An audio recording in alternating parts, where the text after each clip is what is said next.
Visakhapatnam parliament అభ్యర్థిగా నాకు మీ ఓట్లు వేశారు. నా హృదయపూర్వక వందనాలు. మీరందరూ ఆశ్చర్యపోతున్నారు, ఏమైంది?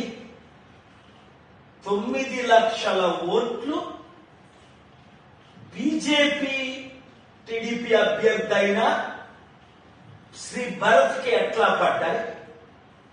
1000లో 1 కూడా, కనీసం 9 లక్షల్లో 10% 90,000, 1% 9,000, మనకి 8,000 కూడా ఎందుకు పడలేదు అంటే 1000 ఓట్లు భరత్కు పడితే మనకి 1 కూడా ఎలా పడలేదని ఆశ్చర్యపోతున్నాడు భరత్ కూడా.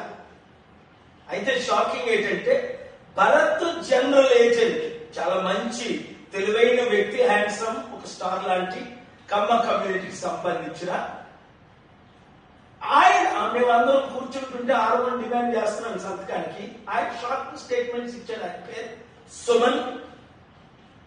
ఆయన విశాఖపట్నం బార్ అసోసియేషన్ కి మాజీ ప్రెసిడెంట్, హైలీ ఎడ్యుకేటెడ్, చాలా మంచి ఆయనలా కనబడ్డాడు. పరిచయం చేసుకొని మేమందరం ఉంటుండగా, సార్ మోదీ గారి దయతో ఈవీఎం ఆర్గనైజ్డ్ రష్యన్ చిప్ ద్వారా జరిగినది 25% ఓట్ బ్యాంక్ మాకు అందింది. అందుకే చంద్రబాబు నాయుడు గారు కూడా మోదీ గారితో పొత్తులు పెట్టుకోవడం జరిగింది, మాకు లాభం అయింది.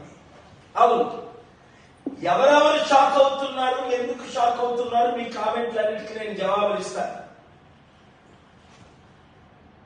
మోదీ గారు షాక్ అవ్వట్లేదు, బీజేపీ నేతలు షాక్ అవ్వట్లేదు, వాళ్ళందరికీ తెలుసు.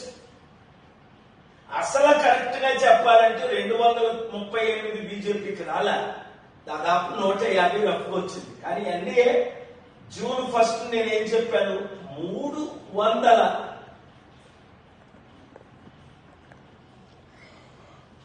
ఓటమితో బీజేపీ గవర్నమెంట్ ఫార్మ్ చేస్తుంది, మోదీ నెక్స్ట్ ప్రధానమంత్రి అని.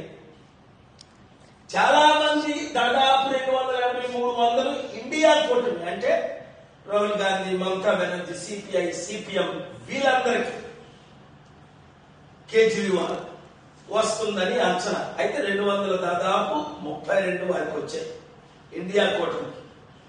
ఇక్కడ ఆశ్చర్యపోతుంది ఎవరంటే పురంధేశ్వరి. 2019లో నేను విశాఖపట్నంలో పోటీ చేస్తే 36,000 వచ్చాయి. ఇప్పుడు లక్షలతో నేను ఏ విధంగా రాజమండ్రిలో బీజేపీ అయ్యాను. ఎక్కడి నుంచో కడప నుంచి వచ్చిన సీఎం రమేష్ అనకాపల్లి, నేను అనకాపల్లిలో ఎలాగే ఎంపీ అయ్యాను. ఇలాగ బీజేపీ నాయకులందరూ ఆశ్చర్యపోతున్నారు. దేశ నాయకులు కాదు, నేను రాష్ట్ర నాయకుల గురించే నేను చెప్తున్నాను. సో ఇప్పుడు మీకు అర్థమైందా? ఆశ్చర్యం ఏమిటంటే చంద్రబాబు నాయుడు గారు, పవన్ కళ్యాణ్, లోకేష్ షాక్ అవుతున్నాడు. పవన్ కళ్యాణ్ చూడండి, ఏం చెప్పాలో అర్థం అవట్లేదు. ఏ విధంగా 21 గెలిచాం, ఆయనదే గెలవడం కష్టం అని అనుకున్నారు. అయితే జగన్మోహన్ రెడ్డి గారు ఎక్కువ షాక్ గురయ్యారు. ఆయన చెప్పలేకపోయారు. ఎందుకు? 32 కేసులు ఉన్నాయనా, 12 కేసులు. మాకు ఆశ్చర్యం అయ్యింది. మేము ఇన్ని సేవలు చేశాము, ఆరామస్థాని సర్వే ప్రకారం 94 నుంచి 104 రావాలి, మాకెందుకు రాలేదు?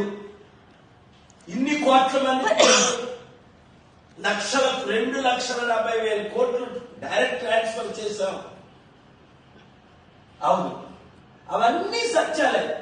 ఆయన చెప్పలేదు, నేను చెప్పగలను. ఎందుకంటే నేను మీ కొరకు ఫైట్ చేస్తాను. ఫస్ట్ మన గురించి మనం మాట్లాడదాం. విశాఖపట్నం కొంతమంది కామెంట్స్ ఏం పెడుతున్నారు, మరి అయోధ్యలో ఎందుకు బీజేపీ తక్కువ ఓట్లతో గెలుస్తుంది?